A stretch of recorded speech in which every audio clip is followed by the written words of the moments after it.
Karulauk on üks kevadine esimene siis vitamiinipomm ja ta on selles mõttes hästi äge, et ta ikkagi annab sellise kevadise esimese boosti, et inimesed, kes ei taha siis süüa näiteks mingisugust naati, siis karulauk tundub selline viisakam asi ikkagi.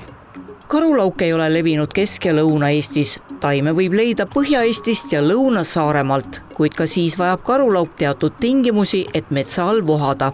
Veidike mudane, niiskust, leht, puud, lehed ja see talle väga meeldib, et siis ta püsib hästi, kasvab hästi ja levib hästi. Tegu on siis 3. kaitsekategooria taimega, et teda võib korjata enda tarbeks, et mitte kahjustada kasvukohta, et teda ei tohi välja kaevata ja siis ei tohi teda ka müüa, et müügiks korjamine on keelatud ja see on väga lihtne, sest ta tegelikult see sibulakene on hästi väike ja ta suudab 1 aastaga ainult 1 lehe välja kasvatada siit, et toituda.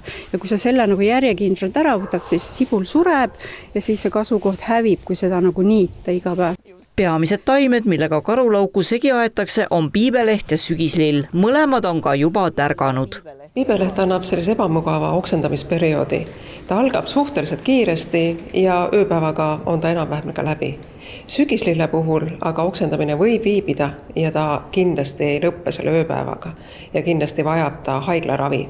Kuid tegelikult ei ole ületamatult keeruline ära tunda karulauku ja välistada nii piibelehe kui sügislille. Nüüd, kui on karulaugu korjamise aeg, siis piibeleht ongi selline, et no kuidas sa selle nagu segamini ajad? Ei ole vaja ja tal ikkagi igal juhul ei ole küüslaugu lõhna. Ja kui maikelukse lehed suureks kasvavad, siis alati võibki teha lahti selle, nuusutada, teha katki, tal ei ole küüslaugu lõhna, siis ei korja. Väga lihtne. No aga paar sammu edasi on karulauk, mis karulauk teil siin peenras? No ei ole, see on sügislill ikkagi ja jälle kasvukuju on hoopis teine ja ei mingit küüslaugu lõhna, aga tõesti peab olema ettevaatlik, sest ta on tõesti väga mürgine. Sibul on mürgine, lehed on mürgised, et ei maksa siis saata lapsi korjama õue, et mine too mulle karulauku, kui laps ei tea näiteks, mida ta korjama peab. Et tuleb õpetada neid, milline on karulauk ja milline on sügislill. Jälle lihtne tegelikult. Ja selgeks me asja kohe põhjalikult teeme ka, et ma olen tulnud praegu siia metsa alla selleks, et korjata paar punti karulauku, et külla minna retseptimeister telekokale Rita Osale, kes siis näitab, mida me saame sellest esimesest vitamiinipommist kevadel teha. Ja tõesti, kui me nüüd korjame siit ühe lehe karulauku, teeme ta niimoodi sõrmede vahel natukene katki ja nuusutame, siis ilmeksimatult te tunnete küüslaugu lõhna. Ja karulauk on nüüd siis kindlates kätes, nii et Rita, näita palun, mida me siis sellest kevadisest esimesest vitamiinipommist saame välja võluda.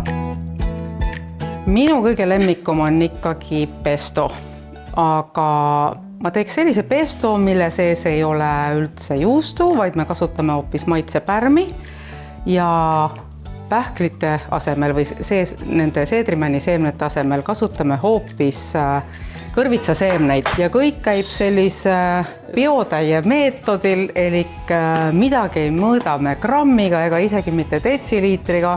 Nii on kõige lihtsam seda teha, nii palju kui sa lähed ja korjad parasjagu seda karulauku, mõned biotäied, et alustame sellest, et me paneme nii kaua, kui need kõrvitsaseemned röstivad siin, paneme siia juba karulauku, no nii palju, eks ole ju. Ja siis me valame siia juba õli ja võib olla täiesti meie oma Eestis kasvatatud rapsiõli. Paneme juurde ka maitsepärmi helbeid, mis annab kergelt juustuse maitse ja natukese juba soola. Ja siis me vaatame oma neid seemneid. Nii, ja nüüd ma võtan lihtsalt siit peoga seemneid ka peale ja kui me teeme esimese suristamise ära ja maitseme sinuga seda, siis on just meil tunne, et mida me lisame veel, et kas me lisame õli, kas me lisame veel kõrvitsaseemneid. Ma arvan, et ma kohe lisan veel õli. Aga miks seda nii palju peab olema? Sellepärast, et sellest tulebki see kastmeline koostis ja kui see jääb liiga kuiv, siis ta isegi ei purusta seda korralikult ära. Nii et nüüd hakkame. Nüüd me maitseme kõigepealt. Palun. ma paneks õli juurde, ma paneks natuke soola juurde. ma ei paneks midagi juurde. Sulle meeldib väga? Ja siis üks tähtis asi. Ma kohe toon sidruni ka. Sidrunimaht läheb ju ka. Väga hea on. Aga ma paneks natuke veel ka neid pärmihelbeid, sest siis tuleb sellist juustusemat maitset juurde. Ja ma paneks ikkagi veel õli, et tast tuleks natuke see kreemiam. Tegemist on retseptiga, mis ei saa ebaõnnestuda ka siis, kui proovid karulaugust esmakordselt pestot valmistada. Lihtsalt maitse ja lisa seda, mis valmivad pestot sinu jaoks täiuslikumaks muudab. Kui kõik sügavkülma ei lähe, siis midagi jääb ikka ka leiva peale panna, et me saame kohe ära proovida. Nii, sina, mina.